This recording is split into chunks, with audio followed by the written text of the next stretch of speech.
Kende. Mwana mama, mambo maso, quelle que soit la longueur de la nuit, le soleil apparaîtra. Tout le vivre, bien. C'est la justice qui élève une nation, vrai ou faux? Vrai. Justice est bandit Moussale Nango. Ce qui est Ibaki, c'est la tournayo. Ce qui est au bout de la Guimoise Abatou, c'est la tournayo.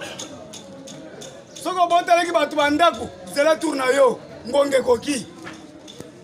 L'homme n'a gangeli rapport de Mamping. Mais n'a yo qui rapport de Mamping à Kinshasa.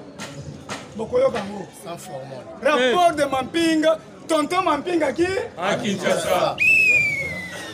Bah, toi, tu as demandé 430 personnes. Tu as demandé que FCC Nyon soit 15 personnes. Tu as dit que la personne m'a encore.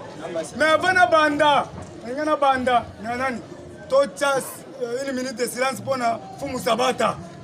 Ouais, Tiki Bisso, le conseiller.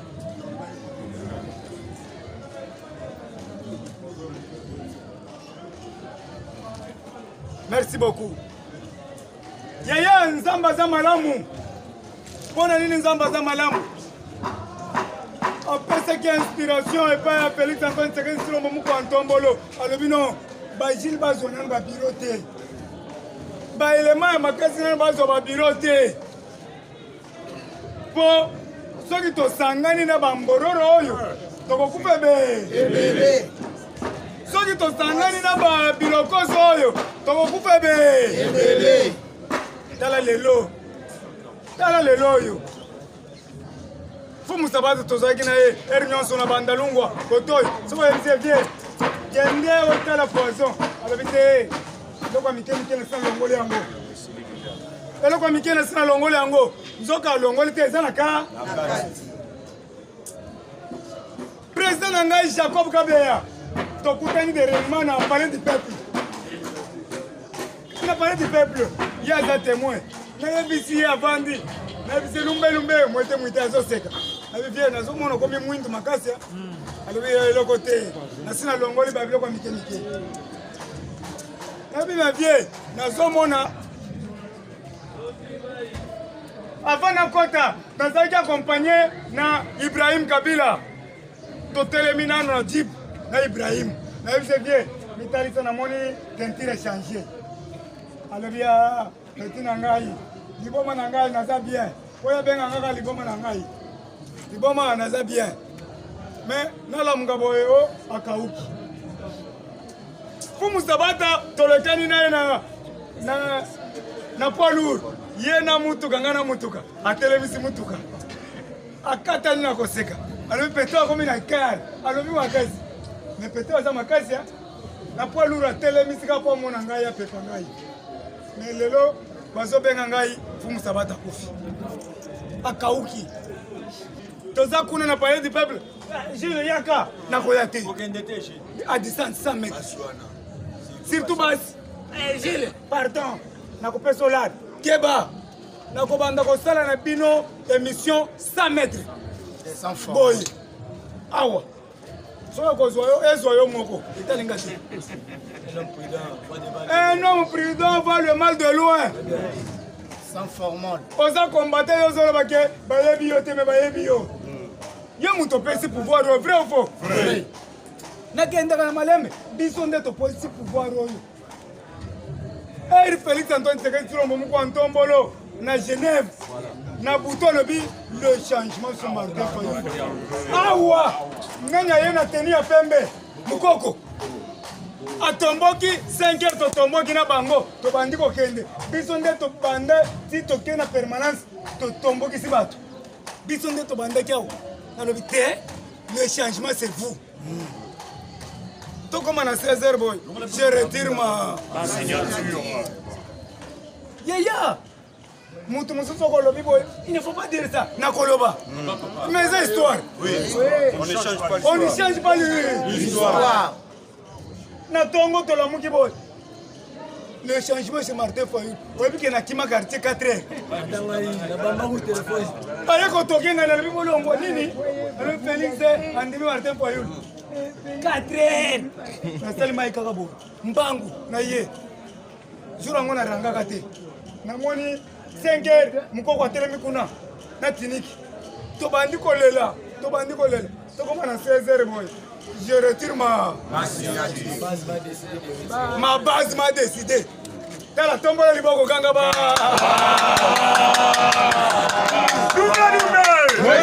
C'était hier, vers 15h à YouTube. On a suivi, du calme s'il vous plaît. On a suivi un des teneurs de Lucha. Un teneur de Lucha s'est manifesté à contredire les réalités du président de la République. Comme nous sommes les combattants de l'UDPS, on parle de parlement debout, rien que l'UDPS. Le Lucha est venu après le parlement debout. Ça c'est connu de tous.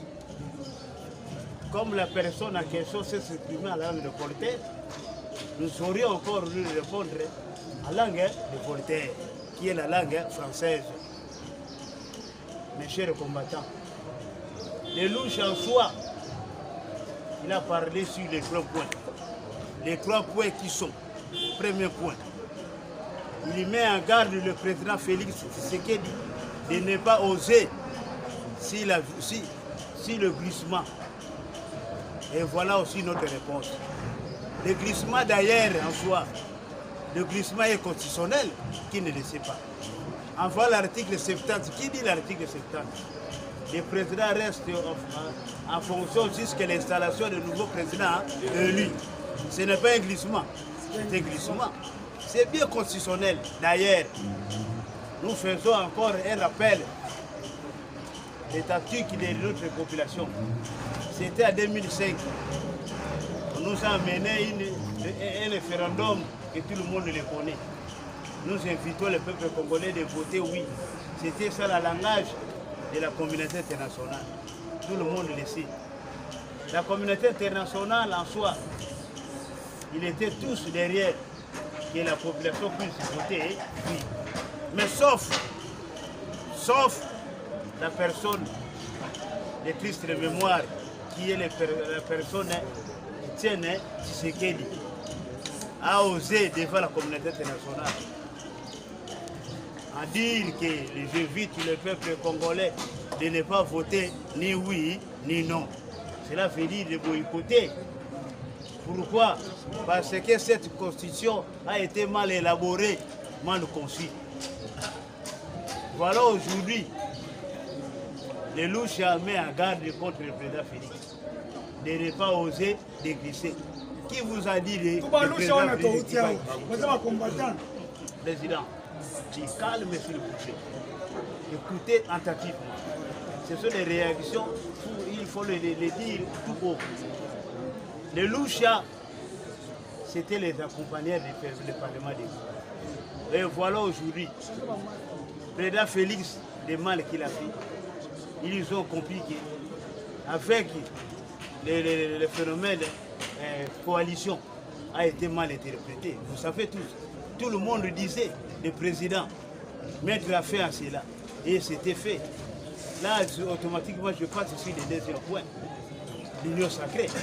Le président de la République a réfléchi bonnement comme un homme garant de la nation, de faire l'union sacrée pour être à côté et dégager automatiquement la coalition. Et voilà aujourd'hui, nous avons encore une coalition meilleure de l'union sacrée. Qu'est-ce qui a amené que le président Félix a fait de l'union sacrée? C'est la réalité politique en tant que garant de la nation. Où est le mal?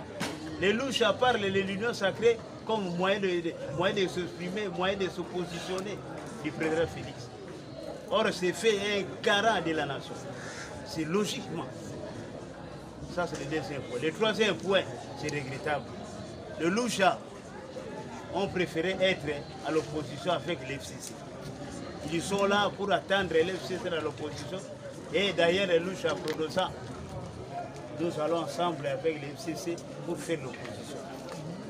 Mais par ailleurs, nous invitons à Loucha de comprendre le langage de Félix, du président Tshisekedi, Etienne Tshisekedi. Lorsque l'IDF sera au pouvoir, il n'y aura pas d'opposition. Ça, c'était clair. C'était une prophétie. On ne combat pas les prophéties. J'espère que les Loucha vont encore revoir leurs capacités politiques pour ne pas déranger l'intervention des peuples congolais, en ensemble avec l'Union sacrée, pour chercher l'avenir des peuples congolais dans un bon sens. Je crois que l'intervention est là. Je vous remercie.